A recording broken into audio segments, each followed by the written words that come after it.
চট্টগ্রামের রাউজানে গরু চুরি সন্দেহে গণপিটুনি দিয়ে মোহাম্মদ রুবেল নামে ৩৫ বছর বয়সী এক যুবককে হত্যা করা হয়েছে।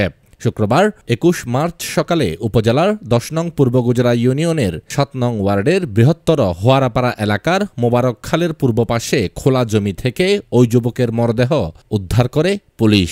নিহত রুবেল চট্টগ্রাম নগরীর বায়েজিদ থানার প্রয়াত নুরুল আলমের ছেলে। স্থানীয় লোকজন জানায়, শুক্রবার ভোরে পূর্ব গুজরা ইউনিয়নের হোয়ারাপাড়ার টিপু বড়ুয়ার গোয়ালঘর থেকে একটি গরু চুরি করে নেয়ার সময় স্থানীয় লোকজন বিষয়টি টের পেয়ে রুবেল নামের এক গরু চোরকে গণপিটুনি দিয়ে হত্যা করে লাশ বিলের মাঝখানে ফেলে রাখে। সকালে পুলিশ গিয়ে লাশটি উদ্ধার করে ময়নাতদন্তের জন্য মর্গে প্রেরণ করে।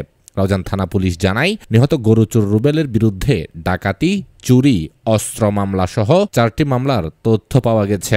পূর্ব গুজরা পুলিশ ফাঁড়ির ইনচার্জ আব্দুল বাতেন বলেন, চোরাইকৃত একটি গরু উদ্ধার করা হয়েছে। নিহতের লাশ উদ্ধার করে ময়নাতদন্তের জন্য চট্টগ্রাম মেডিকেল কলেজ হাসপাতালে প্রেরণ করা হয়েছে।